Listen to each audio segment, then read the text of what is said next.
আলেমে আলেমে বিভেদ এখন জালিমে জালিমে দোস্তি, আলেমে আলেমে বিভেদ এখন জালিমে জালিমে দোস্তি।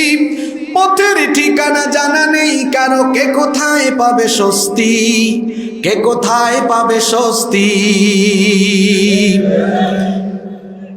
সালাতে দুহাত কোথায় বাঁধবে নাভির উপরে বুকে, আমিন বলবে চুপিসারে নাকি সজোরে আওয়াজ ফুকে। ছোট আরো ছোট বিষয় নিয়েও চলছে ভীষণ দ্বন্দ্ব, সব দল ভাবে আমরাই ভালো অন্যরা কালো মন্দ। ফরজ নিয়ে তো মারামারি নেই, নফলে সফল ডুব, টুপির আকার আকৃতি নিয়ে গবেষণা হয় খুব।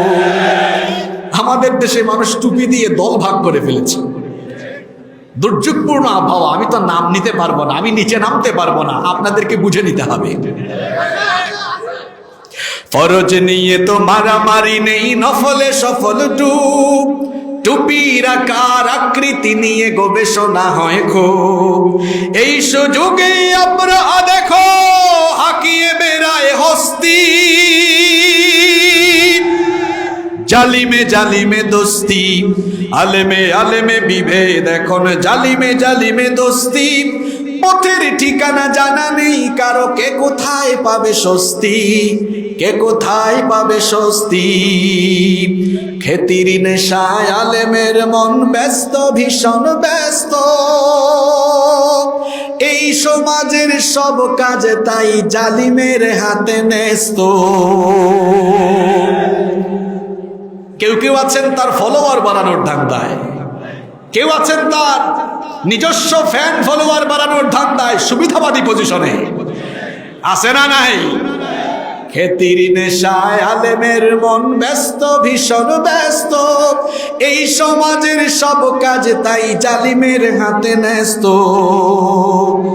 আর কিছু তো আছেন ওয়াজের প্যান্ডেলে চেয়ারে বসলে অমুক কাফের তমুক কাফের, নিজের হিসাব করে না আলেম অন্যের কথা ভাবে।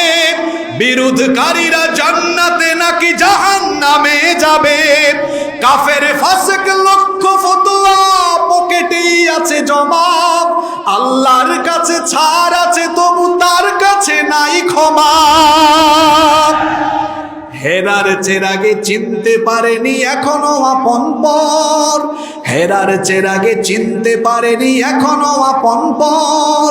জালিমের হাতে চলে গেছে তাই নিজের সাজানো ঘর। সালতানাতের মিনার হারিয়ে আশ্রয় তার বস্তি, জালিমে জালিমে দোস্তি। আলেমে আলেমে বিভেদ এখন জালিমে জালিমে দোস্তি।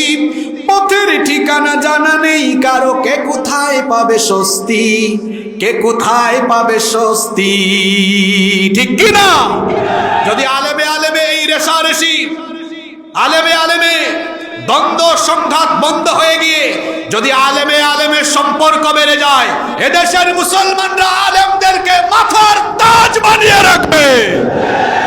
এজন্য শ্রদ্ধাভাজন ওলামাদেরকে আমরা বলতে চাই, আসুন নিজেদের মধ্যকার বিভেদ অনৈক্য দূর করে আগে আমরা নিজেরা কাছে এসে এক টেবিলে বসি, চা খাই, তাহলে দেখা যাবে আমাদের ভক্ত অনুরাগীরা আমাদেরকে দেখে তারাও রেষারেষি ঠেলাঠেলি ভুলে গিয়ে তারাও হৃদ্যতার বন্ধনকে আরো মজবুত করবে।